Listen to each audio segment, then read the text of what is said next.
Life in the quiet suburban neighborhood was simple. People went about their routines, living peaceful lives, never thinking anything out of the ordinary would happen. For one man, this neighborhood had become the perfect place to finally leave his past behind.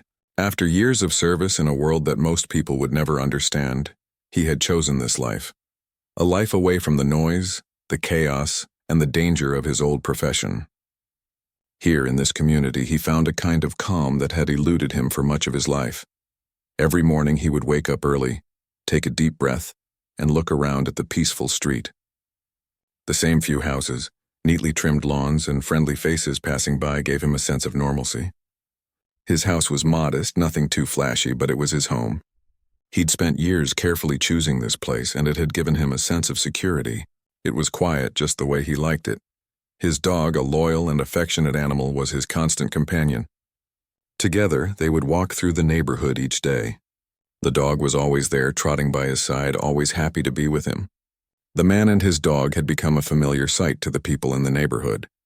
The dog was playful, always wagging its tail, always bringing a smile to the faces of those who saw it. The neighbors had grown fond of the pair, and they would often greet the man as he passed by with his dog, exchanging a few words of pleasantries. But despite the sense of calm, the man never forgot who he had once been. He had been part of an elite group, one of the most skilled and feared operatives in the world. He had seen and done things that most people could never imagine. He had been trained to survive in the harshest of conditions, to be ready for anything, no matter how dangerous. But those days were behind him now. He had left that life, and he had buried it deep in his past. He never talked about his past with anyone. To them, he was just another man living a quiet life, nothing special. That's how he wanted it. He didn't want anyone to know the truth about him. It wasn't that he was ashamed. It was simply that he didn't want the past to follow him. He had seen too much, lived through too many dangerous missions to want to remember. So when people spoke to him, they only knew the man who walked his dog, who smiled at them as he passed by. But even though he kept to himself, he never felt entirely safe. There were moments, small moments, when the noise of the world seemed to creep in, reminding him of who he had once been. Those moments never lasted long, but they were enough to make him aware of the life he had left behind. He kept his eyes open, always alert even in his quiet neighborhood. He had to. One evening, as the sun began to set and the sky turned a soft orange, the man and his dog were out for their usual walk. The air was cool, and the sound of crickets filled the evening silence. They walked slowly, the dog trotting happily beside him, occasionally sniffing the ground as they made their way down the street. The man kept his hands in his pockets, enjoying the quiet, not expecting anything to disturb their peace. As they reached the end of the street, the man noticed a car slowing down as it approached. He didn't think much of it at first. It was just another car passing by. But then the dog, as dogs sometimes do, began to bark. It wasn't an aggressive bark, just the kind of bark that dogs make when they notice something unusual. The car slowed even more, and the dog continued barking, its tail stiff and its ears perked. The man glanced down at the dog, trying to calm it. "It's okay," he said softly, his hand resting gently on the dog's back. He didn't want the dog to cause a scene, but the barking had already caught the attention of the car. The car had come to a full stop now, and the man could see the driver's face through the window. He looked out of place, his expression hard, as though trying to figure out what was going on. The dog barked again, more loudly this time, and the man could see the tension in the driver's posture. He took a step forward, trying to get the dog under control. "Easy now," he murmured, but the dog wasn't listening. It kept barking, its attention fixed on the car. The driver, still sitting in the car, now seemed more agitated. He reached for his phone, and the man could hear the faint sound of a radio crackling in the distance. The driver was calling for help, and before the man could react, 2 police cars rounded the corner, their lights flashing. The situation had escalated quickly, and the man felt a sense of unease creeping into his chest. He didn't know what was going on, but he could tell this was no ordinary traffic stop. The officers got out of their cars, and the man's heart began to race. He could see that they were paying more attention to the dog than to him, but that wasn't reassuring. It only made the situation feel more dangerous.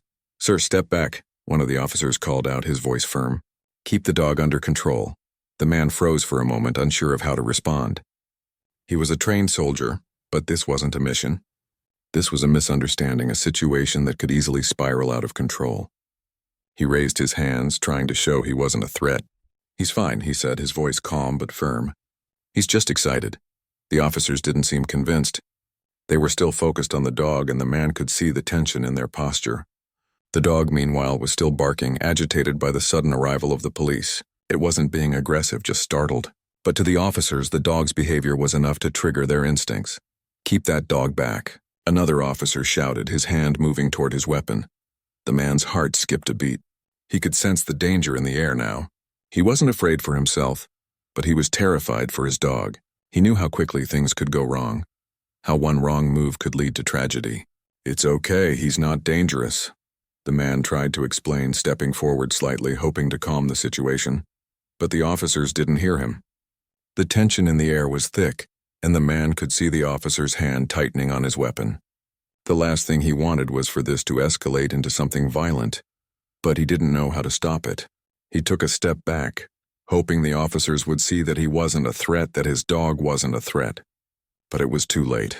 In a split second, one of the officers drew his weapon, aiming it at the dog. Before the man could react, the shot rang out. The sound of the gunshot echoed down the street, and everything seemed to slow down. The dog yelped, its body collapsing to the ground. The man's heart stopped. His dog, his faithful companion, the one who had been with him through so much, was lying motionless on the ground. The officer stood there, his weapon still raised, but it didn't matter now. The damage had been done. The man fell to his knees beside the dog, his mind racing, unable to comprehend what had just happened. He looked up at the officers, but they were already moving toward him, their expressions tense, unsure of what to do next. But none of that mattered. The dog was gone, and nothing could bring it back. As the officers stood over him, the man's thoughts began to race. What had just happened? How could this have escalated so quickly? And most of all, how could they have not known who he was? Sure, here's part 2 of the story in 1650 words, written in simple, natural language with a human-centric tone. The man knelt there, his hands trembling as he held his dog, feeling its warmth slip away. The world around him seemed to fade, and all he could hear was the soft, labored breathing of his companion. The officers who had caused this stood in silence, unsure of what to say or do next. The shock of the moment gripped the neighborhood, and the few people who had witnessed the incident stood in stunned silence. The once peaceful street, the quiet evening, had been shattered in an instant. The man's thoughts were scattered, filled with disbelief and anger. How had this happened? How had it gone from an innocent walk to a tragedy in the blink of an eye? He couldn't make sense of it. His dog, the one thing that kept him grounded, was now gone, taken by a mistake that could never be undone. He could feel the tears welling up in his eyes, but he refused to let them fall. He had been through so much in his life, seen so much pain and suffering, but this was different. This was personal. The officers were still standing nearby, their eyes shifting uncomfortably, but not one of them moved to approach him. They had done what they thought was necessary, but the reality of their actions was slowly beginning to settle in. The man could sense it. They were realizing the magnitude of their mistake. But it was too late for apologies. "Sir," one of the officers finally spoke, his voice shaky. "We need to get control of the situation." The man didn't look up. He didn't want to hear anything they had to say. His focus remained on the lifeless dog in his arms. It was as if the world had stopped moving, leaving him in this moment of crushing grief. He had spent years serving his country, facing life or death situations, but nothing had prepared him for this. Nothing had prepared him for losing the one thing that had offered him companionship and solace. The dog had been a symbol of peace in his otherwise chaotic life, and now that peace was gone. The officer who had spoken took a cautious step closer, his hand hovering at his side, unsure of how to approach. "We're going to need your information, sir," he said, his voice more hesitant now. The man looked up then, meeting the officer's gaze, but there was no anger in his eyes, just a deep, sorrowful emptiness. He stood slowly, his hand still trembling as he gently set his dog down on the ground. "I don't need to give you anything," he said quietly, his voice surprisingly calm despite the storm raging inside him. "You've already taken what was mine." The officer flinched at his words, and the others exchanged glances. They hadn't expected this reaction. They had expected anger, a confrontation, maybe even violence. But this man, This person who had once been trained to deal with the most extreme situations was quiet, composed but broken. They hadn't expected that. They hadn't expected someone to remain so calm in the face of something so awful. "I'm going to have to ask you to cooperate," the officer said again, his voice firm. "We need to assess the situation." "I've already told you," the man replied, his voice still calm but growing firmer. "There's nothing to assess. Your mistake is already made." The officers stood there silent now as they realized the depth of their misjudgment. They had responded to a barking dog with a deadly force they didn't need. They had escalated the situation when it never needed to be escalated. The man's dog, a harmless creature, had been caught in the crossfire of their poor judgment. More officers arrived on the scene, and the tension in the air thickened. The man didn't move, didn't acknowledge their presence. He simply stood over his dog, his hands clenched into fists at his sides. He wasn't looking for confrontation. He wasn't looking for an argument. But he wasn't going to let this go. Not this time. Not after everything he had lost. A few minutes passed before one of the officers spoke again. "Sir, we're going to need to take a statement from you." The man finally turned to face them, his eyes cold and distant. "What do you want me to say?" he asked, his voice low. "That your mistake killed my dog? That you shot first and asked questions later?" He shook his head, disgust evident on his face. "You didn't even give me a chance to explain." The officer seemed taken aback by the raw emotion in the man's words. He had expected the usual response, anger, fear, resistance, but not this quiet devastation. Not this level of grief. He didn't know how to handle it, and neither did the other officers. They stood there at a loss for words, unsure of what to do next.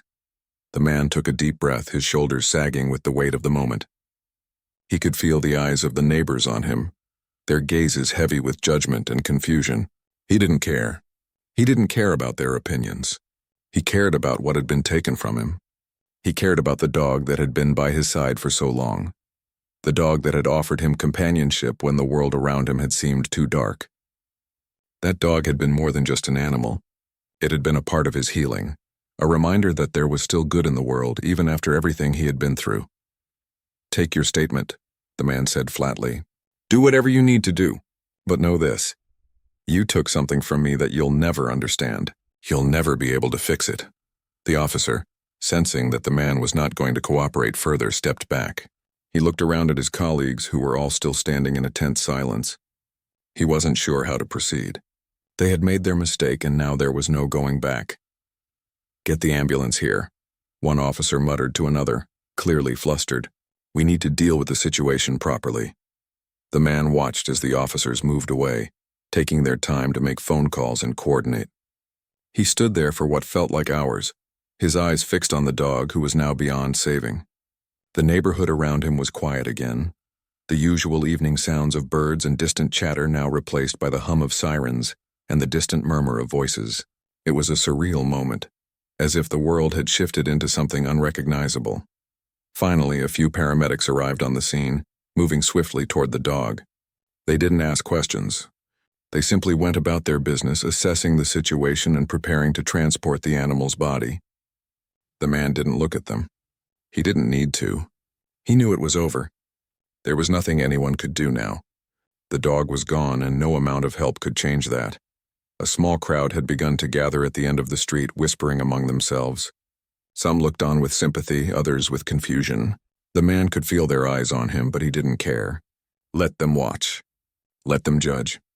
It didn't matter anymore. His world had been torn apart in the blink of an eye, and nothing would ever be the same again.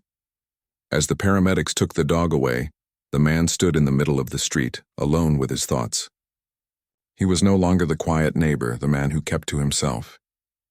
He was something else now. A man who had been wronged, a man who had lost something irreplaceable. His life, his quiet existence, had been shattered by a moment of poor judgment. And he wasn't sure how to pick up the pieces. He could hear the officers talking behind him, but their words were muffled. They didn't matter. Nothing mattered except the aching emptiness in his chest. His dog was gone, and no one could bring it back. The man's mind raced with thoughts of what had just happened, but all he could come up with was a feeling of disbelief. How could this have happened? How could they have made such a terrible mistake? He glanced at the officers one last time, his expression hardening. They hadn't known who he was, who he had been. If they had, things might have gone differently. But in this moment, it didn't matter. They had made their choice, and now they would have to live with it.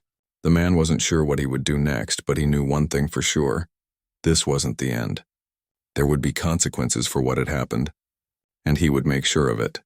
Here's part 3 of the story, written in simple, natural language with a human-centric tone, focusing on keeping it engaging and interesting. The days that followed the incident were a blur for the man. His grief over losing his dog was overwhelming, and yet there was something else, something deeper that gnawed at him. Anger, frustration. He couldn't let it go. He couldn't just let the officers walk away from what they had done. It was more than just a dog. It was the principle of it. He had been wronged. His dog, who had been nothing but loyal and harmless, was shot down in an instant by people who didn't even try to understand the situation. That wasn't something he could ignore. The man had always been quiet, withdrawn, keeping to himself. He had spent years in a world of secrecy, of dangerous missions where silence was often the only thing that kept people alive. But this was different. This was something personal. His dog had been a part of him, a reminder of a life he had left behind. To lose that in such a senseless way felt like a betrayal. He sat alone in his house for days, staring out the window, his mind racing. The image of his dog lying in the street, lifeless, kept replaying in his head. He hadn't been able to shake it. The sound of the shot, the look of shock on his dog's face, it haunted him. He had seen violence before, had been part of it. But this was different. This wasn't war. This wasn't an enemy on a battlefield. This was a mistake. A tragic, unforgivable mistake made by people who didn't even know who they were dealing with. The news of the shooting spread quickly through the neighborhood, and soon, the media got wind of it. Local news outlets picked up the story, and before long, reporters were knocking on his door trying to get a statement. He ignored them at first. He didn't want to talk. He didn't want to be part of their sensationalism. But after a while, the pressure of being silent began to wear on him. He had to do something, if for no other reason than to make sure what had happened didn't just fade into the background. One evening, as the sun began to set, he sat at the kitchen table, his hand resting on the edge. The quiet of the house pressed in around him, and for a moment, he considered simply walking away. But that wouldn't solve anything. He couldn't walk away from this. He couldn't walk away from the injustice that had been done to him. He made a decision then. He would speak. He would make sure people knew the truth.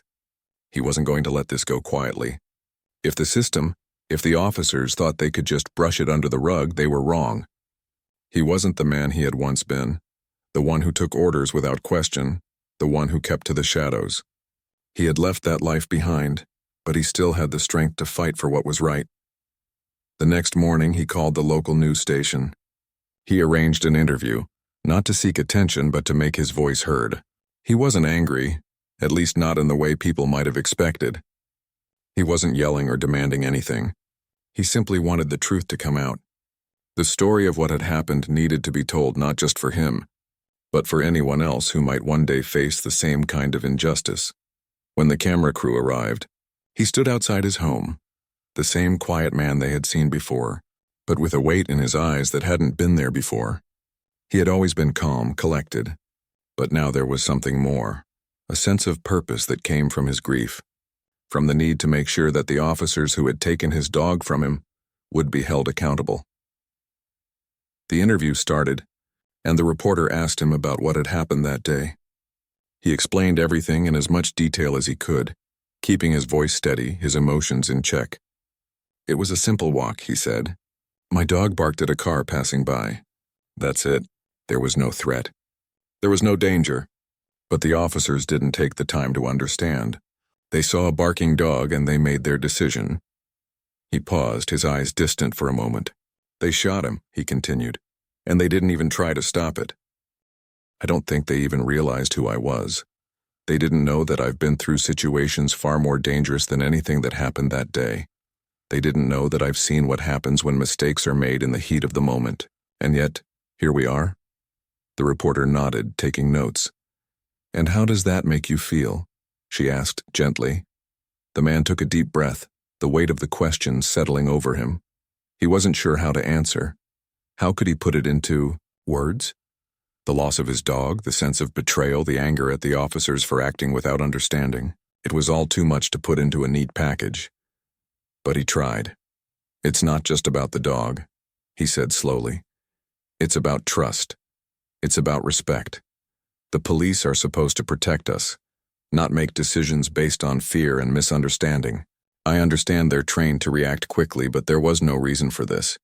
They could have taken a moment to assess the situation.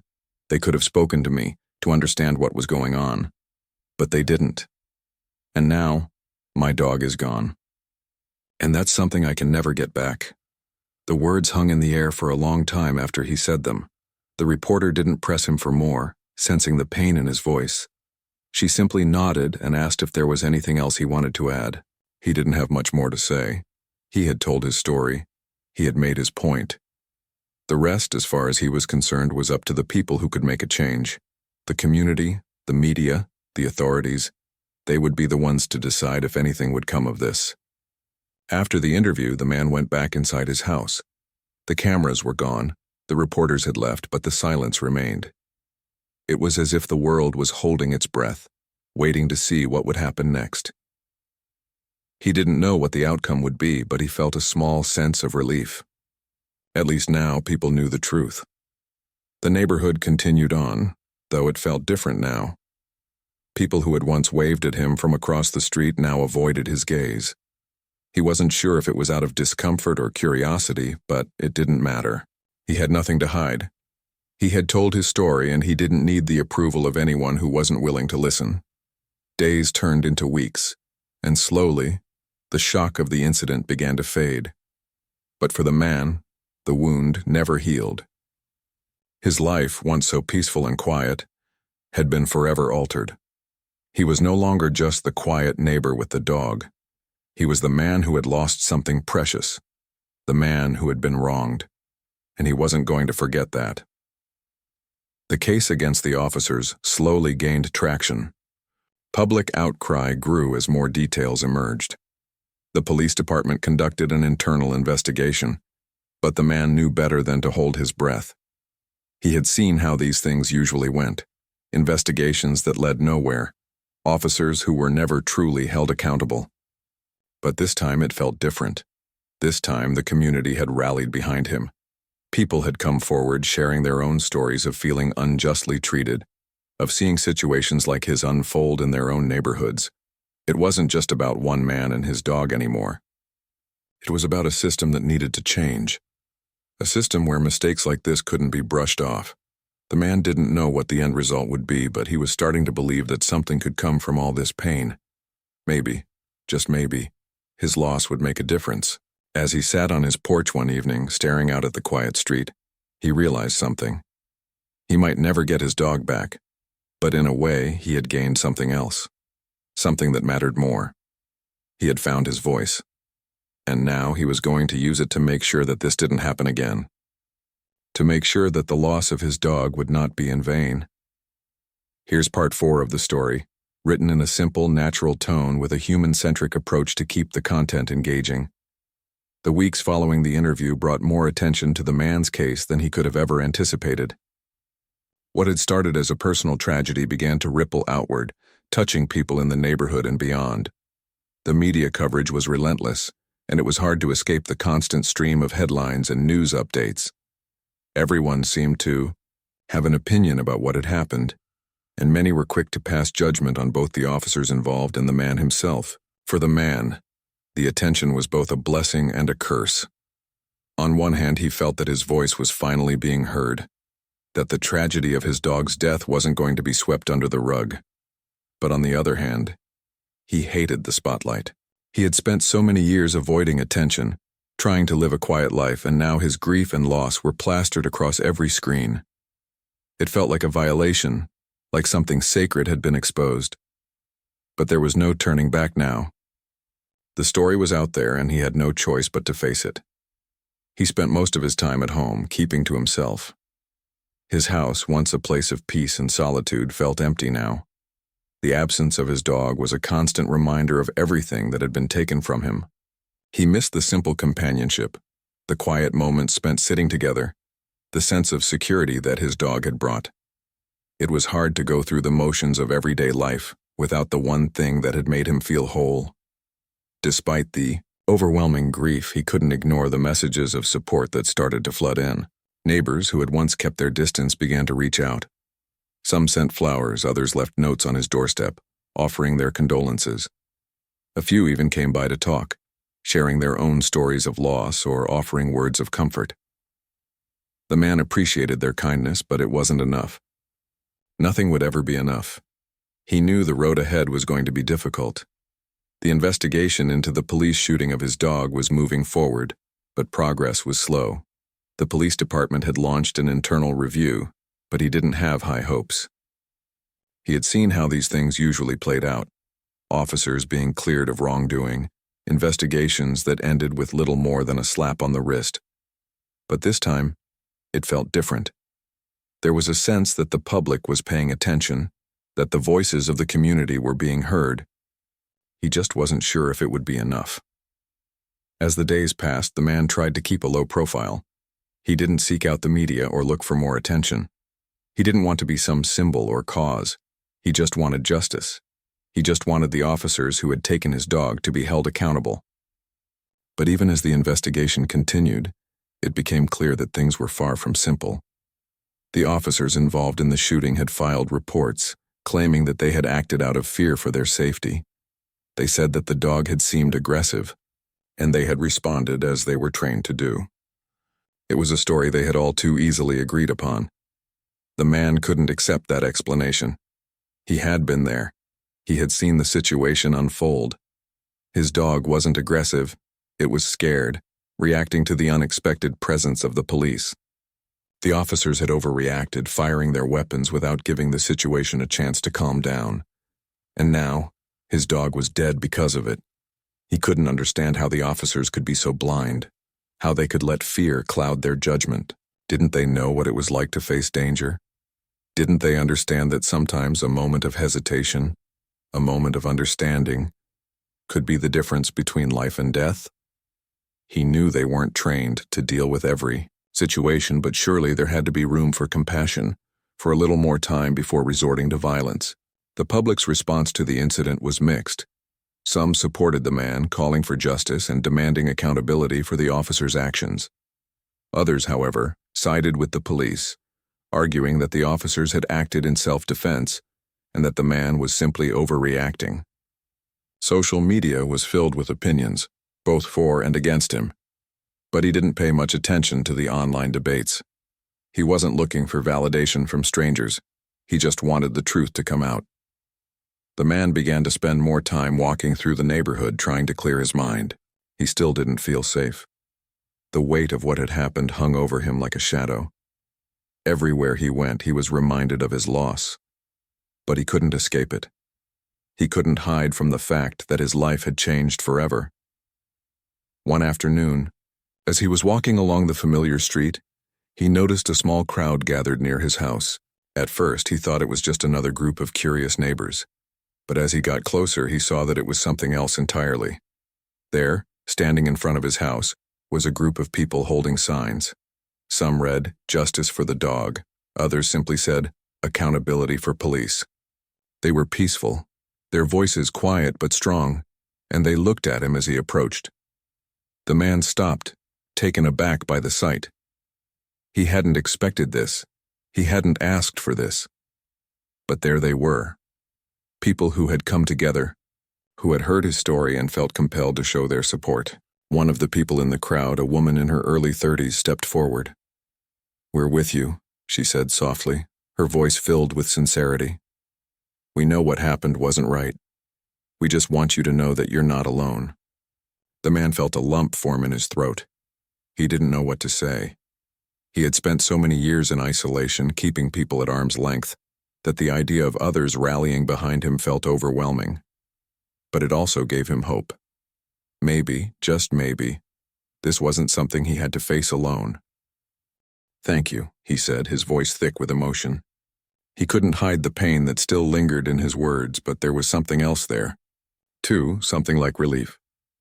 The small crowd stayed for a while longer, standing in front of his house in quiet solidarity. The man felt their presence, and for the first time in a long while he didn't feel entirely alone. The grief was still there, but it was tempered by the support of those around him. The world outside his house felt different now. There were people who cared, people who understood that what had happened to him and his dog was a mistake, a tragedy that should never have occurred. Later that evening, he sat in his living room, reflecting on the day. It wasn't the same as having his dog back, but it was a step toward healing. The support of his neighbors, of the community, made him feel as though his fight wasn't in vain. Maybe there was hope for real change. Maybe this wasn't just about him anymore. Maybe, just maybe, this was the beginning of something bigger. As the evening wore on, the man turned on the TV, his eyes scanning the latest news reports about the shooting. The investigation was still ongoing, but there were signs that things might be moving in his favor. The public outcry had put enough pressure on the police department that they were starting to take the situation seriously. The officers involved in the shooting had been placed on administrative leave, pending the outcome of the investigation, and the local mayor had promised to review the department's protocols when it came to handling incidents with pets. It wasn't justice yet, but it was progress. The man knew that the road ahead would still be long and filled with obstacles, but for the first time in weeks he felt a glimmer of hope. Maybe things could change. Maybe in the end the truth would come out, and the officers who had made this mistake would face the consequences they deserved. As the night drew to a close, the man stood by his window, staring out at the quiet street. His heart ached for the dog he had lost, but he knew one thing for sure. He wasn't done fighting. Not yet. This was just the beginning. Here's part 5 of the story, continuing in a natural, engaging style, keeping the tone human-centric. The man woke up that morning with a weight still pressing down on his chest. The events of the past few weeks had taken their toll on him, but something had changed. He had fought back against the injustice of losing his dog, and now it felt like the world was starting to listen. There was a sense of momentum, a spark of hope that had been missing for so long. But despite the support, the protests, and the media attention, the battle wasn't over yet. He knew that. He could feel it in his bones. The investigation was still ongoing, but there were signs that things were moving in his favor. The police department had announced that the officers involved in the shooting would be put through additional training, something that the man wasn't sure would make any difference. It didn't change what had already happened, but it was a small victory in a larger fight. It meant the department was being forced to confront the incident head-on. It meant people were paying attention. That morning, as he stood by the window looking out over the quiet street, he felt a strange mix of emotions. His heart ached for the dog he had lost, the quiet companion who had been with him through so much. But now there was also a sense of determination. He wasn't just fighting for himself anymore. He was fighting for anyone who had ever felt powerless, anyone who had ever been silenced by fear or misunderstanding. He didn't want to be a symbol. He didn't want to be the face of a movement. But it seemed that's what he had become. His story had touched something deep within the community, and now the pressure was mounting on the police department. People were demanding answers. They were demanding accountability. The man knew that change wasn't going to come overnight. It never did. But he was starting to believe that something real could come from this. It wasn't just about getting justice for his dog anymore. It was about making sure that this kind of thing didn't happen again. It was about ensuring that people in power took a step back and thought before they acted. That was the change he was fighting for. That afternoon, the man sat down with a local attorney, someone who had reached out to him after the news of the shooting had spread. She was passionate, dedicated to seeing justice done, and she had a clear plan.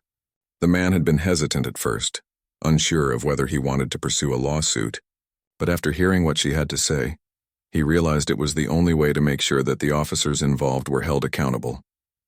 "This is about more than just a dog," the attorney said. "This is about the way these officers handled the situation. It's about the fact that they shot first and asked questions later, without considering the consequences, and it's about making sure that something like this never happens again." The man nodded slowly, feeling a sense of resolve building inside him. He had been living in a world of grief and anger, but now it felt like there was a clear path forward. He couldn't bring his dog back, but he could make sure that something meaningful came out of this tragedy. In the following days, the attorney filed a formal complaint against the officers involved. The story continued to dominate local headlines, and the pressure on the police department grew stronger. Public opinion was shifting. More and more people were starting to see that what had happened wasn't just a mistake. It was a failure of the system. A failure to protect and serve, and a failure to respect the value of life no matter how small. The man didn't speak much during this time. He didn't want to. He was exhausted, both mentally and emotionally. But as the weeks went by, he could see the shift happening. He could feel the change. The department had no choice but to take the investigation seriously. The media wouldn't let them sweep it under the rug. The public wouldn't let them forget. One day, the man received a phone call. It was the police chief, someone he had never met in person. The chief apologized for the actions of his officers, acknowledging that they had mishandled the situation. It wasn't much, but it was a start. The chief promised that they would review their procedures, that they would work on building better relationships with the community, and that the officers involved would face consequences for their actions. The man didn't know how to feel about the call. It wasn't enough to erase the pain of losing his dog. It wasn't enough to make up for what had been done. But it was something. It was an acknowledgement that they had done wrong. And for him, that was the first step toward healing. In the days that followed, the man continued to keep a low profile. He didn't want to draw attention to himself. He didn't want to be seen as some kind of hero. He just wanted to live in peace, to move on from the pain. But he knew that the fight wasn't over. There were still things to be done, and he couldn't turn his back on the people who had supported him. As the months passed, the man began to find small moments of peace again. He returned to his walks, though they were different now. He no longer had the dog by his side, but the memories of their time together stayed with him. He walked the same routes they had once walked, remembering how simple it had all been before everything had changed. He still felt the absence of his dog, a constant ache in his chest. But he was learning to live with it. He was learning that grief didn't have to consume him. It didn't have to define him. He had lost something precious, but in the process, he had found something else, a sense of purpose, a belief that change was possible. The legal battle continued, but it was no longer something that consumed his every thought. He had done what he could. The officers involved were facing disciplinary action, and the police department had promised to reform its policies. It wasn't everything he had hoped for, but it was a start. One afternoon, as he sat on his porch, the sun setting behind him, he thought about everything that had happened. He thought about the dog he had loved and lost, the people who had stood by him, and the fight he had taken on. And in that moment, he realized something. He had never been the kind of person to fight for something. He had always been the quiet one, the one who kept to himself. But somewhere along the way, he had found his voice. And that voice had made a difference. Maybe he hadn't won the battle he'd wanted most, to bring his dog back, but he had won something else. He had fought for justice, for accountability, and for a system that respected all lives, no matter how small. And in doing so, he had shown that one person, even in the face of immense pain, could make a difference. He didn't know what the future held. He didn't know if the world would ever change in the way he hoped. But one thing was certain. He had done everything he could to make sure that his loss wasn't in vain. And for that, he could hold his head high. As the sky darkened and the street grew quiet once again, the man felt a sense of peace settle over him. The fight wasn't over, but he had taken the first step. And for the first time in a long time, that was enough.